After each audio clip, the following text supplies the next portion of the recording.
नमस्कार, मैं doctor Amit Chakravarti, director neurosurgery Rukmini Birla hospital में कार्यरत हूँ। आज मैं आपसे एपिलेप्सी में किस प्रकार से एक न्यूरोसर्जन आपको हेल्प कर सकता है, सर्जिकल सॉल्यूशंस देके मैं डिस्कस करूँगा। जैसे एपिलेप्सी होता क्या है? एपिलेप्सी एक तरह से ब्रेन में, दिमाग में जो करोड़ों नसें हैं उसमें शॉर्ट सर्किट होती है, जिसके कारण से दिमाग के कुछ हिस्से हाइपर एक्टिव हो जाते हैं और वो एबनॉर्मल डिस्चार्जेस प्रोड्यूस करते हैं, जिसको हम एपिलेप्सी या सीजर कहते हैं। जब एपिलेप्सी होता है, हर मरीज को ऑपरेशन की ज़रूरत नहीं होती है।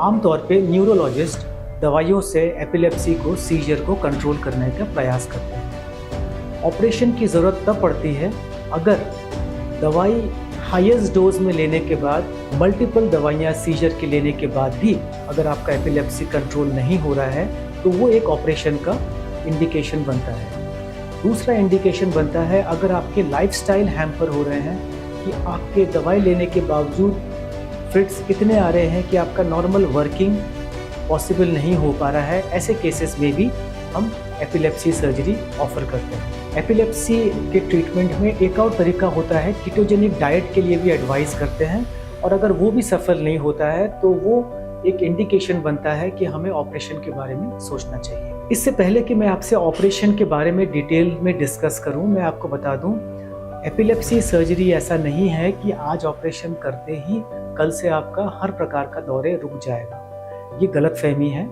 एपिलेप्सी सर्जरी के बाद जो मकसद होता है कि सीजर के एपिसोड्स कम हो जाएंगे, आपके लाइफस्टाइल बेटर हो जाएगा।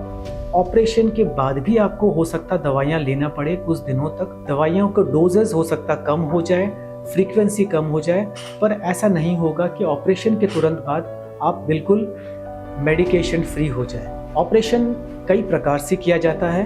एक प्रकार होता है जिसमें हम डिस्कनेक्शन करते हैं। जैसे आपको मैंने शुरुआत में कहा है कि एपिलेप्सी में एबनॉर्मल डिस्चार्जेस होता है। जिस प्रकार से एक शॉर्ट सर्किट में एक जगह पे अगर डिस्चार्ज एबनॉर्मल है तो वो मल्टीपल जगह में चेन रिएक्शन से वो डिस्चार्जेस स्प्रेड करता है।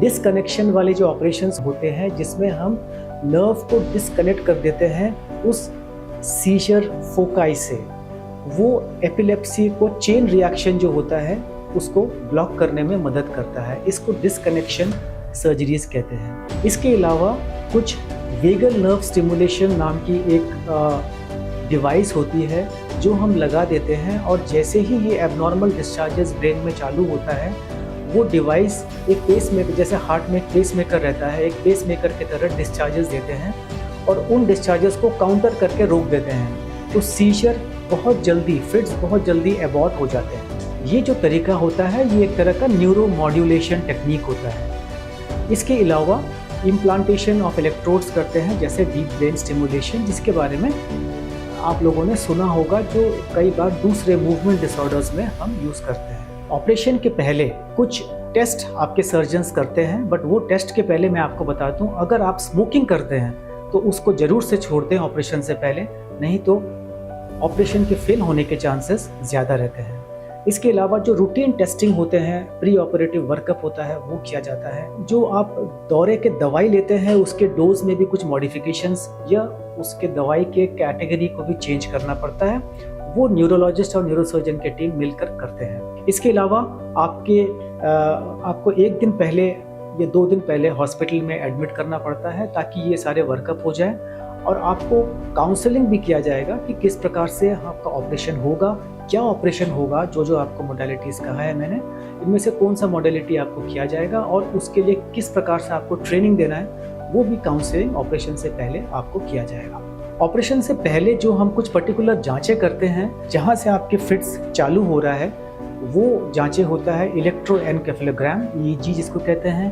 कुछ केसेस में पेट स्कैनिंग भी करते हैं, और एक न्यूरो साइकोलॉजिकल इवैल्यूएशन करते हैं हमारे साइकेट्री टीम और न्यूरोलॉजी टीम। ऑपरेशन के बाद आपको यूजुअली 4 से 5 दिन हम भर्ती रखते हैं, आपको इवैल्यूएट करते हैं, उसके बाद आपको डिस्चार्ज होता है। ऑपरेशन के सफल होने के जो इंडिकेशंस या पैरामीटर्स हम जज करते हैं, वो ये होता है कि आपके जो फिट्स होने की फ्रीक्वेंसी है वो ड्रास्टिकली कम हो जाता है, दवाइयों का डोजेस कम हो जाता है, दवाइयों का कैटेगरी ऑफ मेडिसिन्स है वो स्टेप डाउन हो जाता है, और आपके क्वालिटी ऑफ लाइफ और लाइफ थ्रेटनिंग कॉम्प्लिकेशन से हम बच जाते हैं। तो ये कुछ बातें थी जो मैं आप लोगों के साथ शेयर करना चाहता था, आपको अवेयर करना चाहता था कि ऐसा नहीं है कि एपिलेप्सी एक स्टिग्मा है, एक सोशल स्टिग्मा है कि जिसको एपिलेप्सी होता है वो ठीक नहीं हो सकता है। ये बिल्कुल गलत है। हमें प्रॉपर डॉक्टर, न्यूरोलॉजिस्ट और न्यूरोसर्जन से कंसल्ट करना चाहिए ताकि हम इनका इवैल्यूएट करके प्रॉपर मेडिकेशन दे पाएँ, और अगर मेडिकेशन से नहीं ठीक होते हैं तो फिर ये सारे जो मैंने आपको सर्जिकल ऑप्शंस डिस्कस करी है ये करना चाहिए, और ताकि एक मरीज एक नॉर्मल ज़िंदगी जी पाए और वो ज़िंदगी का अपॉर्चुनिटीज़ को किसी प्रकार से मिस नहीं कर पाए। थैंक यू, धन्यवाद।